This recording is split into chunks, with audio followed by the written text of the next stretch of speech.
کہ اکثر جب آپ سنتے ہیں کہ بندہ دنیا سے چلا گیا، ایز اے مسلمان یہ ایمان کا تقاضا ہے، ہم جو کچھ ہوتا ہے فی سبیل اللہ معاف کر دیتے ہیں۔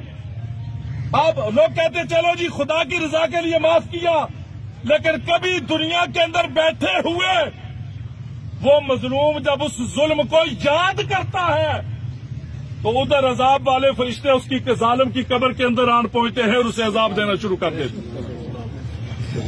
اس لیے حقوق اللہ تو وہ اس کے یہاں جائے گا، وہ دیکھے گا۔ پھر ہمارے یہاں ایک جنازے پہ حضرت اعلان کیا جاتا ہے کہ مرنے والے کے ذمے جو قرضہ ہے، ایک تو قرضہ ہوتا ہے نا جو آپ نے نقدی لیا، جیسے یہ ہمارے بھائی دنیا سے چلے گئے، ان کی سبزی کی دکان تھی، اب ان کے بھائی کہہ رہے تھے ان کے ظاہر ہے لین دین کے معاملات منڈی والوں کے ساتھ بھی ہوں گے، باقی لوگوں کے ساتھ بھی ہوں گے، بہت سارے معاملات ہوں گے۔ وقتی طور پر آپ ایسے کریں، اگر کہیں یہاں پہ ان کے جتنے لین دینے والے موجود ہیں، وقتی طور پر آپ فی سبیل اللہ اسے معاف کر دیں۔ جنازے کے بعد ان کے بھائی موجود ہیں، اولاد موجود ہے، آپ ان کے ساتھ بیٹھے حساب کتاب لیں، اور آپ کو طلب کرنا تھا طلب بھی کر سکتے ہیں، دینا تھا دے بھی سکتے ہیں، لیکن یہ قرضہ تو اولاد چکا دے گی، آپ کا مالی قرضہ اولاد چکا دے گی۔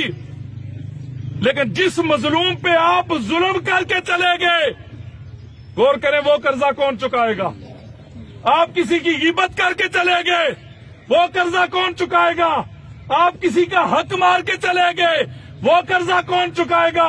آپ نے کسی کا دل دکھایا، وہ ہمیں کیا پتا، دن کے اندر ہم سینکڑوں کام ایسے کرتے ہیں کہ جن کی وجہ سے کئی لوگوں کے دل دکھتے ہیں، کئی لوگوں کے دلوں کو تکلیف ہوتی ہے، وہ قرضہ کون چکائے گا؟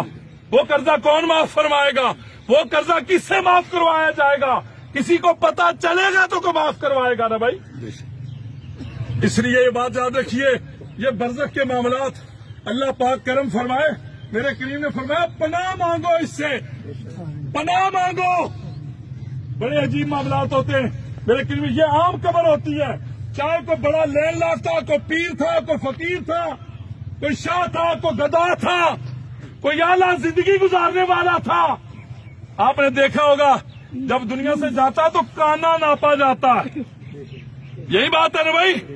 کبھی ایسا ہوا کہ 5 کنال میں رہنے والا، اس کی قبر بھی 5 کنال کے اندر کھودی جائے، اور 1 کوارٹر کے اندر رہنے والا اس کی قبر بھی چھوٹی کھودی جائے؟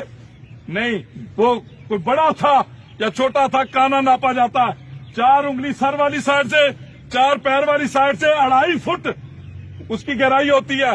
وہ ایک گڑھا کھود کے وہ پیر صاحب تھے تب، یا کوئی مانگ کے کھانے والا تھا تب، کوئی لگژری زندگی گزارنے والا تھا تب، یا جھونپڑی میں رہنے والا تھا تب اس کے اندر رکھ دیا جاتا ہے۔ اب اگلی بات سنیں، میرے کریم نے فرمایا وہ جو 2.5 فٹ کا گڑھا ہے، غور کیجئے گا، توجہ چاہوں گا آپ کی، میں بات کو کلوز کرنے لگا ہوں، وہ جو 2.5 فٹ کا گڑھا ہے، میرے کریم نے فرمایا یا تو اسے 70 گز مشرق اور مغرب کی طرف کھول دیا جاتا ہے اور جنت کی کھڑکیاں کھول دی جاتی ہیں، یا پھر اسے اتنا کلوز کر دیا جاتا ہے کہ مردے کی پسلیاں ایسے کراس ہو جاتی ہیں اور جہنم کی آگ، جہنم کے دروازے کھول دیے جاتے ہیں۔